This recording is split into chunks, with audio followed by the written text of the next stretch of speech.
Hi, I'm Olena of popthepimple.com, and today's video is all about sunscreen. Sunscreen is one of the most powerful, most important products I think you should have in your skincare arsenal. But unfortunately, there's so much confusion about sunscreen. You know, whether it's nanoparticles, is it dangerous, is it pore clogging? So today I want to discuss all that and then the difference between chemical and mineral sunscreen, which is better, blah, blah, blah, blah. So let's get into it right now. So I myself have always been a proponent of sunscreen. I have been wearing sunscreen every day since around age, I want to say 16. But I mean, back then the formulations were pretty crazy and stuff, and I did go through a phase of believing every myth known to man about skincare, where I decided to basically stop using all skincare, including sunscreen. And I stopped using actual sunscreen for around 6 months. And that is the period of my skin history where my pores got like way bigger. I developed some minor lines, stuff that I hadn't encountered before while wearing sunscreen. And so obviously I needed to do some real research and stop believing crazy claims so I could treat my skin the way it deserves to be treated. So here's the lowdown on sunscreen. The nanoparticles are not actually absorbed into the bloodstream, though the sunscreen is absorbed into the skin. A product being absorbed into the skin is not the same as a product being absorbed into the bloodstream. These are different things, and it's just a matter of biology in that case. So nanoparticles are not an issue, and nanoparticles happen to be used in mineral sunscreens containing zinc oxide and titanium dioxide. Mineral sunscreens, they need to contain nanoparticles in order to be effective because the particles have to be small enough to be unseen with your naked eye, but also large enough to protect you. And the way mineral sunscreen works is kind of like if you imagine tiny little men holding umbrellas, over your face, protecting you from the sun. So physically blocking the rays from harming your skin. And just a little lowdown on the different rays. There's UVC rays that don't actually reach the skin. There's UVB rays that cause tanning and or burning, and then there's UVA rays that can actually penetrate windows, and they are the ones that cause the deepest kind of premature aging and wrinkles, because they go and jack up your collagen inside the dermis. So not very good. So it's important to look for broad spectrum sunscreens that have both UVB and UVA protection. UVA protection is extremely important. Now, what about chemical sunscreens? The ones that everyone's like, don't use chemical sunscreens, your skin's absorbing chemicals. Again, I'm just gonna say that everything is a chemical, water is a chemical.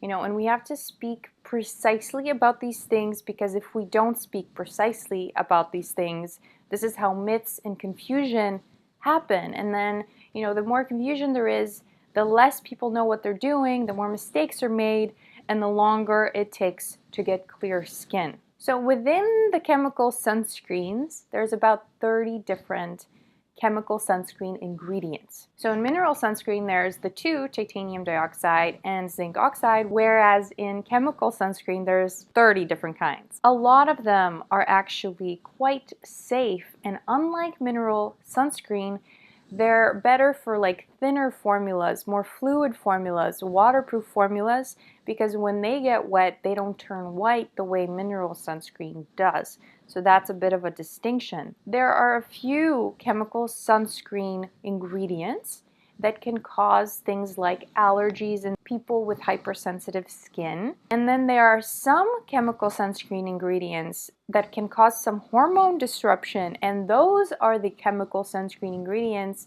that have given all chemical sunscreen a bad name. And the way chemical sunscreen works, unlike the tiny little men holding umbrellas and physically blocking out the sun, is that the sun rays actually go on your skin and are absorbed by the sunscreen and kind of transform it into just innocent heat. The rays, instead of being harmful, are transformed into harmless rays. So both are effective. This is something that's important to note. Both are effective. However, mineral sunscreen is a little safer for people who do have allergies.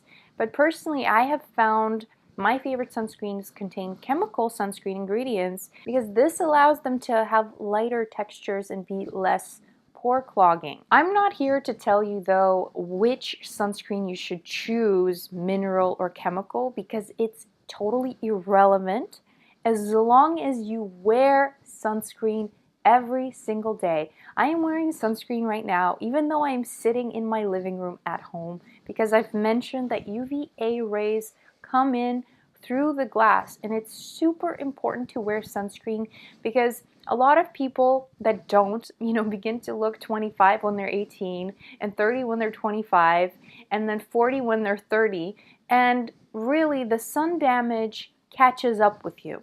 But why is sun damage so terrible for acne-prone skin?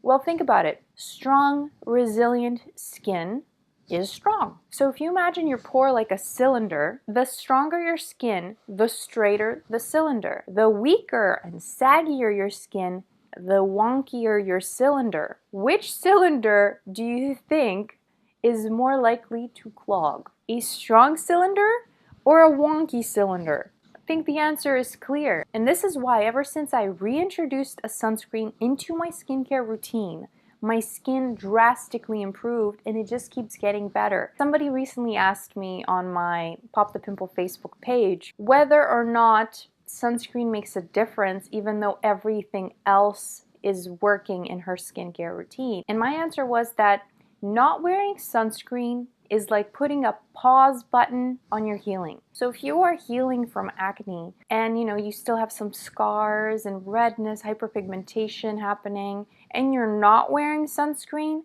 then that stuff is just going to last longer. Whereas if you wear sunscreen, the healing process will speed up because now your skin does not have to fight the sun as well as the acne. Does that make sense? It's extremely important that you don't skip sunscreen because you're afraid that it's comedogenic. Just try a sunscreen for 30 days minimum, and if you see that you're breaking out more or have some weird reaction to it, then switch to another one. Do not try a sunscreen for 3 days, get a breakout, and think that it's the sunscreen causing the breakout. I have a video on does a pimple really form overnight? It doesn't. It's really important to understand how the skin works so that you can protect your skin and so that you can heal and experience amazing, perfect skin, because I really truly believe in prevention rather than reversal, and it's much easier to prevent damage than to reverse damage, and sunscreen is like key. It is a product that I will never be without ever again, and obviously in the summer I recommend that you wear a higher SPF and reapply liberally, but still wear your sunscreen every day. And now finally, what's the difference between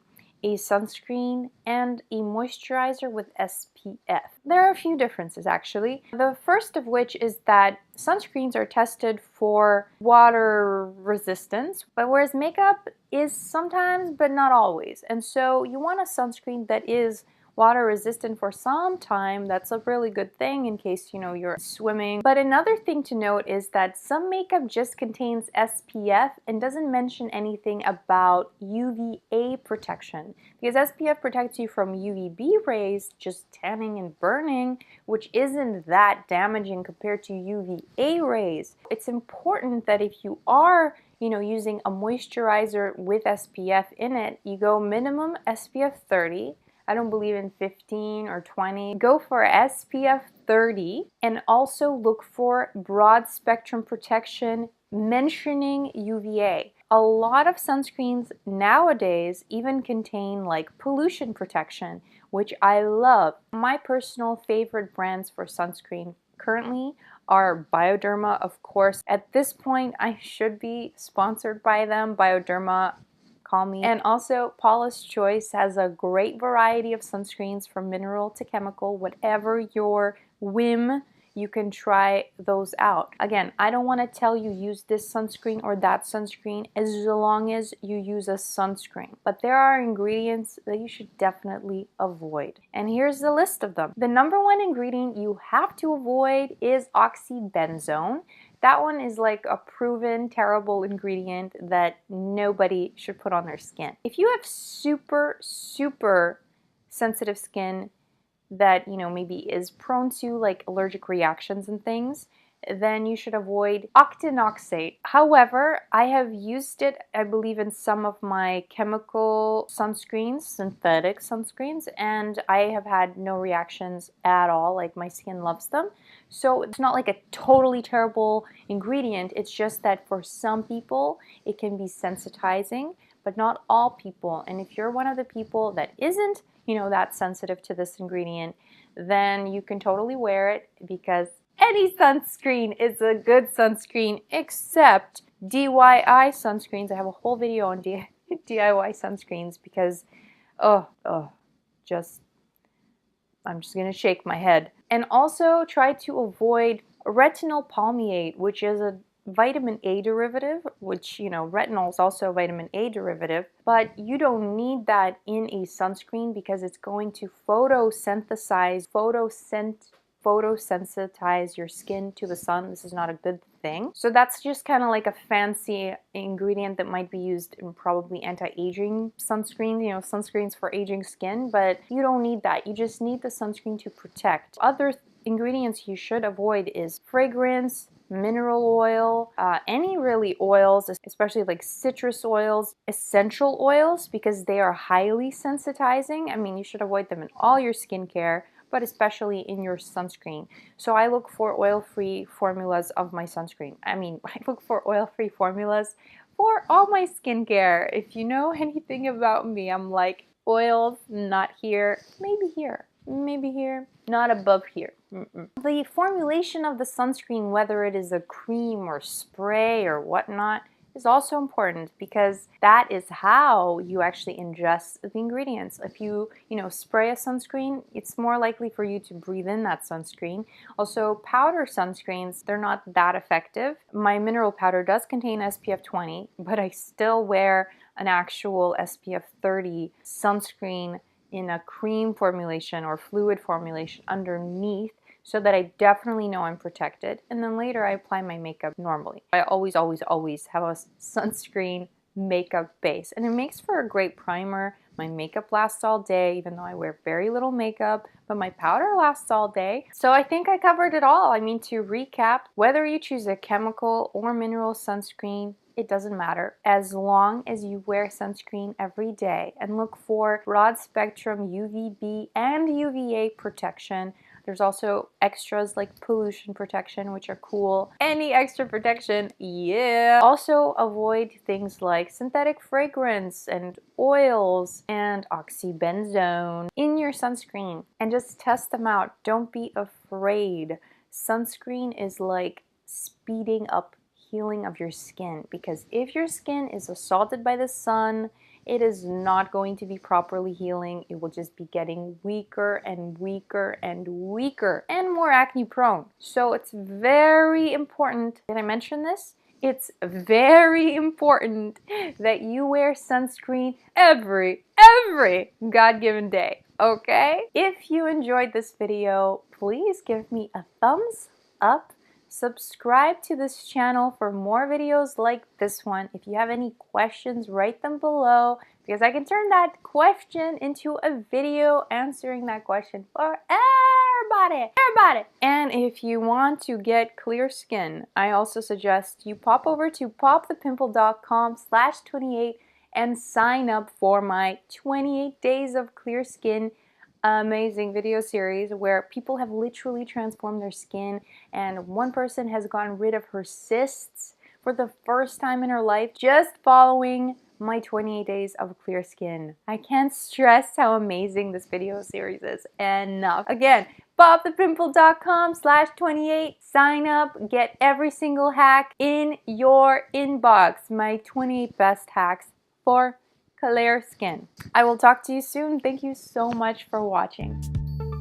And And lately I've been getting a lot of messages of people needing help with their skincare routines, and I'm thinking I'm going to be offering like a special one-on-one coaching call to customize a skincare routine for you, because it's important for me to know what you have been using and what has worked and what hasn't worked, generally doesn't work, so that I can recommend what will work for your skincare needs.